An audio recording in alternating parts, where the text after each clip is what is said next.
కార్తీక మహాపురాణము 22వ అధ్యాయము. పురంజయుడు కార్తీక పౌర్ణమి వ్రతము చేయుట.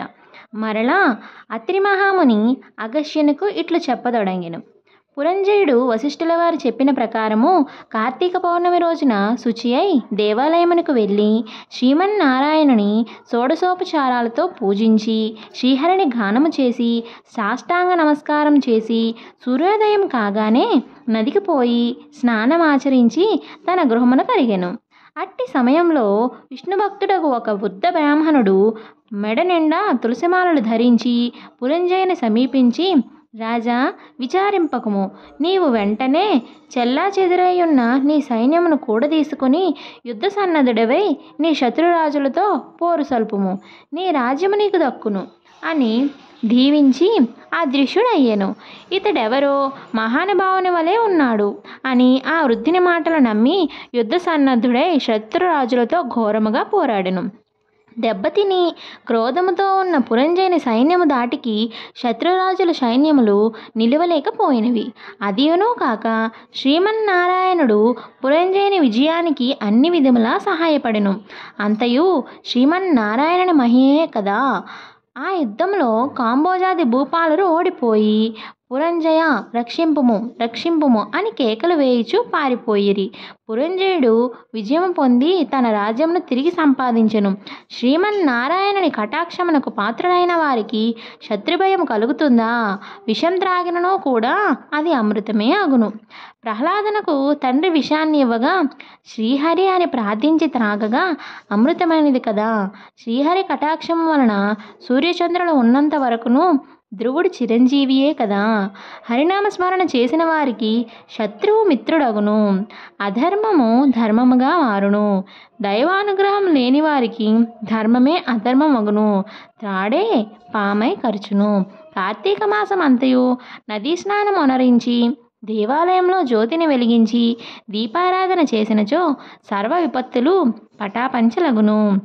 అన్ని సౌఖ్యములు సమకూరును. విష్ణుభక్తి కలిగి శ్రద్ధతో ఆ వ్రతం ఆచరించే వారికి ఏ జాతి వారికైనా పుణ్యము సమానమే. బ్రాహ్మణ జన్మము ఎత్తి సకల శాస్త్రములు చదివి కూడా విష్ణుభక్తి శూన్యమైనచో శూద్ర కులముతో సమానమగును. వేదాధ్యయనం మొనరించి దైవభక్తి కలవాడై కార్తీక వ్రతానుష్ఠాన తత్పరుడై వైష్ణవోత్తముని హృదయ పద్మమున భగవంతుడు ఉండును. సంసార సాగరం ఉత్తరించుటకు దేవభక్తియే సాధనము. జాతి భేదముతో నిమిత్తము లేదు. విష్ణుభక్తి ప్రభావము వర్ణనాతీతము. వ్యాసుడు, అంబరీషుడు, సౌనికాది మహర్షులు మరెందరో రాజాది రాజులు కూడా విష్ణుభక్తిచే ముక్తి నొందిరి. శ్రీహరి భక్తవత్సలుడు. సదా పుణ్యాత్ములను కంటికి రెప్పవలే కాపాడుచుండును. ఎవరికైనాను శక్తి లేని ఎడల వారు తమ ద్రవ్యమును వెచ్చించి అయినను మరి ఒకరి చేత దాన ధర్మములు వ్రతములు చేయించవచ్చును. శ్రీహరి భక్తులకు అన్యోన్య సంబంధికులు.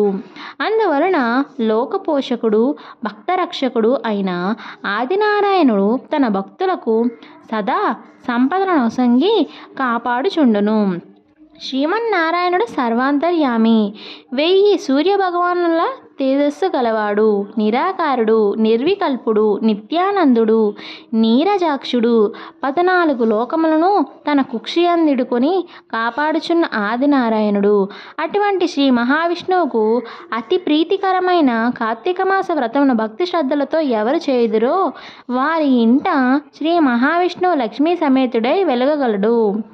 ఆ ఇల్లు సిరి సంపదలతో కలకలలాడును. కార్తీక మాసంలో శుచి అయి పురాణ పఠనము చేసినచో పితృదేవతలు సంతసించెదరు. వారి వంశమంతయు తరించును. ఇది ముమ్మాటికి నిజము. ద్వావింశాధ్యాయము 22వ రోజు పారాయణము సమాప్తము.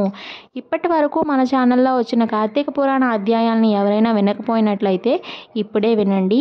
అలాగే ఇకపై వచ్చే కార్తీక పురాణ అధ్యాయాలని రోజు కూడా మీ యూట్యూబ్ ఛానల్లో వినాలనుకునే వాళ్ళు మన ఛానల్ని ఇప్పుడే సబ్స్క్రైబ్ చేసుకోండి. హరహర మహాదేవ శంభో శంకర. ఓం నమ శివాయ.